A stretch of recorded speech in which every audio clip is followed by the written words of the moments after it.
Welcome to 5 minute videos. இந்த உலகத்துல வாழ்ந்த மிகப்பெரிய உயிரினங்கள் எதுன்னு கேட்டா நம்மளோட நினைவுக்கு டக்குன்னு வர்றது டைனோசர்ஸா தான் இருக்கும். ஆனா உண்மையில இந்த உலகத்துல டைனோசர்ஸ் மாதிரியே, இன்னும் சொல்ல போனா டைனோசர்ஸை விட ரொம்பவே கொடூரமான சில உயிரினங்கள் வாழ்ந்து அழிஞ்சு போயிருக்குதான். அப்படி அழிந்து போன சில உயிரினங்களை பத்தி தான் இந்த கவுண்டவுன் வீடியோல நாம பார்க்க போறோம். டங்க்லியோஸ்டஸ்.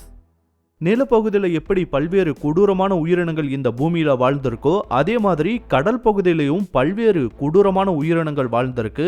அதுல ஒண்ணுதான் இந்த டங்க்லியோஸ்டஸ். இது டெவோனியன் பீரியட்னு சொல்லப்படக்கூடிய 370 இருந்து 360 மில்லியன் ஆண்டுகளுக்கு முன்னாடி வாழ்ந்த ஒரு உயிரினமா பார்க்கப்படுது. இதை வச்சு பார்க்கும்போது இந்த உயிரினம் குறைந்தபட்சமா டைனோசர் வாழ்ந்த காலத்துல இருந்து 100 மில்லியன் ஆண்டுகளுக்கு முன்னாடி வாழ்ந்திருக்கலாம்னு சொல்றாங்க. இதோட நீளம்னு பார்க்கும்போது கிட்டத்தட்ட 26 இருந்து 32 அடி வரைக்கும் இருந்திருக்கலாம்னு சொல்றாங்க. இந்த மீனோட முக்கியமான பகுதியே இதோட தலைப்பகுதி தான். இந்த மீனோட தலைப்பகுதின்றது மற்ற எந்த மீனை காட்டிலும் ரொம்பவே கடினமானதா, இன்னும் சொல்ல போனா ஒரு ஷீல்டு மாதிரி இருந்திருக்கலாம்னு குறிப்பிடுறாங்க. அண்ட் இதுக்கு சுறா மீன்கள் மாதிரியான பற்கள் கிடையாது, அதுக்கு பதிலா பிளேட் மாதிரியான 2 போன்ஸ் இருந்திருக்கு. இதன் மூலமா தான் அவை ஆல்மோஸ்ட் எல்லா உயிரினங்களையுமே அந்த காலகட்டத்துல வேட்டையாடி இருப்பதாகவும் சொல்றாங்க. இதை ஆராய்ச்சி பண்ணும்போது இதோட பைட் ஃபோர்ஸ் எவ்வளவா இருந்திருக்கலாம்னு சொல்றாங்கன்னா ஆல்மோஸ்ட் 4000 கிலோ அளவுக்கு இருந்திருக்கலாம்னு சொல்றாங்க. இது ரொம்ப அதிகமான ஒரு பைட் ஃபோர்ஸ் தான். இப்படிப்பட்ட இந்த டங்க்லியோஸ்டஸ் கடல்ல இருக்கக்கூடிய எல்லா உயிரினங்களையும் சாப்பிட்டிருப்பதா சொல்றாங்க. ஏன் அதுக்கு பசி எடுத்தா அதோட இனத்தையே சாப்பிடுன்னு சொல்றாங்க. இதுவும் அதோட எக்ஸ்டிங்ஷனுக்கு ஒரு காரணமா இருந்திருக்கலாம் தான். ஹெலிகோப்ரியான். இதுவும் கடல்ல வாழ்ந்த ஒரு மோசமான உயிரினம் தான். இவை வாழ்ந்த காலகட்டம்னு பார்க்கும்போது சுமார் 275 மில்லியன் ஆண்டுகளுக்கு முன்னாடி இந்த உலகத்தோட கடல் பகுதிகளில் இவை வாழ்ந்திருக்கலாம்னு சொல்றாங்க. இவற்றோட நீளம்னு பார்க்கும்போது 20 இருந்து 25 அடி வரைக்கும் இருந்திருக்கலாம். 1899 ஆண்டுல ரஷ்யன் ஜியாலஜிஸ்டான அலெக்சாண்டர் பெட்ரோவிச் கார்பின்ஸ்கின்ற ஒரு ஆராய்ச்சியாளரால தான் இந்த உயிரினத்தோட ஃபாசில்ன்றது முதல்ல கண்டுபிடிக்கப்பட்டுச்சு. அண்ட் அவர் தான் இதுக்கு ஹெலிகாப்ரியோன்ற ஒரு பெயரையும் வச்சாரு. இதுக்கு காரணம் இந்த ஃபாசில் அது வரைக்கும் கண்டுபிடிக்கப்பட்ட மற்ற எந்த ஃபாசிலை விடவும் ரொம்பவே வித்தியாசமா இருந்தது. இந்த ஃபாசில் ஏதோ ஒரு உயிரினத்தோட பற்கள்ன்றது தெரிய வந்தது. அதுவும் ஒரு சுறா மீன் வகையோட பற்கள் தான் இவைன்றதும் தெரிய வந்துச்சு. ஆனா ஒரு சுறா மீனுக்கு எப்படி இந்த மாதிரியான பற்கள் அமைஞ்சிருக்குன்ற ஒரு கேள்வி 100 வருஷத்துக்கு மேல நீண்டுகிட்டே இருந்துச்சுன்னு சொல்லலாம். சிலர் என்ன சொன்னாங்கன்னா சுறாவோட மேல்தாடை பகுதியில இவை இருந்திருக்கலாம்னு சொன்னாங்க.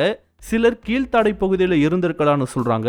சிலர் வாய்க்குள்ள இவை இருந்திருக்கலாம்னு பல்வேறு விதமான கருத்துக்களை சொன்னாங்க. ஆனா யாராலையுமே இதுதான் உண்மையான ஒரு வடிவம்னு ஒரு கன்க்ளூஷனுக்கே வர முடியல. அப்படி இருக்கும்போது 2013 ஆண்டு ஐடாஹோ ஸ்டேட் யூனிவர்சிட்டியை சேர்ந்த லீஃப் டேப்பனிலான்ற ஒரு ப்ரொஃபசர் இது சம்பந்தமான ஆராய்ச்சியில ஈடுபட்டிருக்காரு. அண்ட் அவர் தான் இந்த பற்கள் அந்த சுறா மீனோட கீழ்த்தாடை பகுதியில ஒரு ரம்பம் மாதிரியான ஒரு அமைப்புல இருந்ததாகவும் குறிப்பிட்டாரு. அண்ட் இந்த மீனுக்கு இவ்வளவு பற்கள் எதுக்காக உருவாகி இருக்கலாம்னா தொடர்ச்சியா புதிய பற்கள் உருவாவதற்கு தான் இவை இந்த மாதிரியான ஒரு வடிவத்துல எவால்வ் ஆகியிருக்கலாம்னு அவர் குறிப்பிட்டாரு. அண்ட் இது தன்னோட இறைய சாப்பிடுற முறையும் ரொம்பவே கொடூரமானதா இருந்திருக்கலாம்னு சொல்றாரு டாப்பனிலா. எப்படின்னா மற்ற சுறாக்கள் மாதிரி இல்லாம இவை அந்த ரம்பம் மாதிரியான பற்கள்னால கொஞ்சமா உணவை அறுத்து சாப்பிட்டிருக்கலாம்னு சொல்றாரு. இது ஒரு பயங்கரமான ஒரு மெத்தட் தான். இருந்தாலும் இதுல பல்வேறு இன்கன்வீனியன்ஸும் இருந்திருக்கு. இதன் காரணமா தான் 225 மில்லியன் ஆண்டுகளுக்கு முன்னாடியே இந்த மீன் இனம் அழிஞ்சு போயிடுச்சு. Terror birds. 65 மில்லியன் ஆண்டுகளுக்கு முன்னாடி ஒரு விண்கல் விழுந்ததுல அப்போ ஏபெக்ஸ் பிரெடேட்டரா இருந்த பல்வேறு வகையான டைனோசர் இனங்கள் ஒட்டுமொத்தமா அழிஞ்சு போயிடுச்சு. அதுக்கப்புறமா பல்வேறு உயிரினங்கள் உருவாச்சு. அப்படி உருவான ஒரு பிரெடேட்டர் அனிமல் தான் இந்த டெரர் பேர்ட். இது தென் அமெரிக்கா முழுக்கவே பல்வேறு பகுதிகளில் கிட்டத்தட்ட 60 மில்லியன் வருடங்களுக்கு ஒரு பிரெடேட்டர் அனிமலா வாழ்ந்து வந்திருக்கு. ஆக்சுவலா இது வாழ்ந்து வந்த சமயத்துல இதை ஓவர் பவர் பண்ற அளவுக்கான உயிரினங்கள் உலகத்தோட மற்ற இடங்கள்ல வாழ்ந்து வந்திருக்குதான். ஆனா இது கிட்டத்தட்ட 60 மில்லியன் ஆண்டுகளுக்கு ஒரு பிரெடேட்டர் அனிமலா வாழ்ந்ததுக்கு தென் அமெரிக்காவோட அமைப்பு ஒரு காரணமா அமைஞ்சிருச்சுன்னு சொல்றாங்க. ஏன்னா 60 மில்லியன் ஆண்டுகளுக்கு முன்னாடி எல்லாம் இப்போ இருக்க சென்ட்ரல் அமெரிக்கான்ற ஒரு பார்ட் உருவாகவே இல்லை. அதாவது வட அமெரிக்காவையும் தென் அமெரிக்காவையும் இணைக்கக்கூடிய ஒரு பகுதின்றது உருவாகவே இல்லை. இதனாலேயே தென் அமெரிக்கா ஒரு தனித்த தீவு மாதிரி இருந்திருக்கு. அந்த தென் அமெரிக்காவில் ஒரு சில பிரெடேட்டர் அனிமல்ஸ் தான் உருவாகி இருந்தது. அந்த சமயத்துல இது ஒரு பிரெடேட்டர் அனிமலா உருவானதாலையும் இதுக்கு போட்டின்றதே இல்லாததாலையும் தான் கிட்டத்தட்ட 60 மில்லியன் ஆண்டுகளுக்கு இவை சர்வைவ் ஆயிருப்பதா சொல்றாங்க. மொத்தமா இந்த 60 மில்லியன் ஆண்டுகள்ல 17 வகையான டெரர் போட்ஸ் உருவாகி மறைந்து போயிருப்பதாகவும் சொல்லப்படுது. 2.5 மில்லியன் ஆண்டுகளுக்கு முன்னாடி இவை முழுசுமாவே அழிஞ்சு போயிடுச்சு. டைட்டனோபோவா 60 மில்லியன் ஆண்டுகளுக்கு முன்னாடி கொலம்பியாவோட காடுகளில் வாழ்ந்த ஒரு மிகப்பெரிய பாம்பினம் தான் இந்த டைட்டனோபோவா. இது சாதாரணமாவே ஆல்மோஸ்ட் 50 அடி நீளத்துக்கு வளருமா. அதே மாதிரி இதோட வெயிட்னு பார்க்கும்போது 1200 கிலோ வரைக்கும் போகும்னு சொல்றாங்க. இப்படிப்பட்ட ஒரு பெரிய உயிரினம் கொலம்பியாவில் வாழ்ந்திருக்குன்றதே ரொம்ப சமீபத்துல தான் கண்டுபிடிச்சிருக்காங்க. இன்னும் சரியா சொல்ல போனா 2000கள்ல தான் இப்படி ஒரு மிகப்பெரிய பாம்பிடம் இந்த உலகத்துல வாழ்ந்திருக்குன்றதே கண்டுபிடிக்கப்பட்டுச்சு. இந்த அளவுன்றது தற்போதைய நிலையில உலகின் மிகப்பெரிய பாம்பினமா பார்க்கப்படுற கிரீன் அனகோண்டாவோட ஒப்பிடும்போது கிட்டத்தட்ட 10 மடங்கு பெருசுன்னு குறிப்பிடுறாங்க. இந்த அளவுக்கு ஒரு பெரிய உயிரினம் அப்படி எதை சாப்பிட்டிருக்குன்னு பார்க்கும்போது ஆப்வியஸ்லி மற்ற பெரிய உயிரினங்களை தான் சாப்பிட்டிருக்கும். உதாரணத்துக்கு சொல்லணும்னா மிகப்பெரிய ஆமைகள், முதலைகளை இவை அதிகமா சாப்பிட்டிருக்கலாம்னு சொல்றாங்க. அதுவும் குறிப்பா இவ்வளோ பெரிய பாம்போட பசிக்கு கண்டிப்பா ஒரு முதலை தான் கரெக்டான ஒரு உணவாகவும் இருந்திருக்க முடியும். அதே மாதிரி இவை மேக்சிமம் தண்ணீர்ல வாழக்கூடிய ஒரு உயிரினமா இருந்திருக்கலாம்னு குறிப்பிடுறாங்க. இப்படிப்பட்ட ஒரு பெரிய உயிரினம் 10 மில்லியன் ஆண்டுகளுக்கு முன்னாடியே அழிஞ்சு போயிடுச்சுதான். அதுவும் இன்னும் சரியா சொல்லணும்னா ஆல்மோஸ்ட் 40-45 மில்லியன் ஆண்டுகளுக்கு முன்னாடியே இந்த பாம்பினம் முழுவதுமாவே அழிஞ்சு போயிடுச்சு. அதுக்கான காரணம் என்னன்னு இப்ப வரைக்கும் கண்டுபிடிக்கப்படல. அந்த விஷயம் மர்மமாவே தான் இருக்கு. இருந்தாலும் அது சார்ந்த ஆராய்ச்சிகள்ன்றது தொடர்ச்சியா நடந்துகிட்டே வருது. மேபி எதிர்காலத்துல அதுக்கான காரணம் கண்டுபிடிக்கப்பட வாய்ப்புகள் இருக்கு.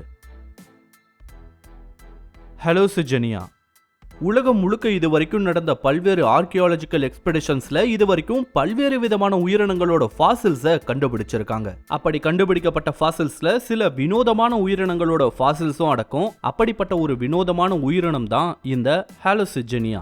நம்மளோட கட்டவிரல் அளவுக்கு மட்டுமே இருந்திருக்கக்கூடிய ஒரு புழு மாதிரியான இந்த உயிரினம் கிட்டத்தட்ட 400 மில்லியன் ஆண்டுகளுக்கு முன்னாடி வாழ்ந்திருக்கலாம்னு சொல்றாங்க. ஆக்சுவலா இது ஒரு ஆபத்தான உயிரினமா என்னன்னு தெரியல. பட் அந்த காலகட்டத்தில் வாழ்ந்த ஒரு வினோத உயிரினம்ன்றதால தான் இந்த லிஸ்ட்ல இது இடம் பிடிச்சிருக்கு.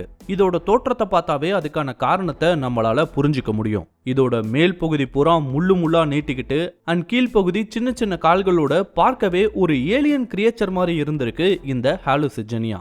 இந்த உயிரினம் சம்பந்தமான ஆராய்ச்சிகளும் ஒரு பக்கம் நடந்துகிட்டே தான் இருக்கு. இதோட முள் போன்ற பகுதியில ஏதாவது விஷம் இருந்திருக்குமா, இல்ல இந்த முள் போன்ற பகுதியோட பயன்பாடு என்னன்றத பத்தி எல்லாம் ஆராய்ச்சி செஞ்சிட்டு இருக்காங்க.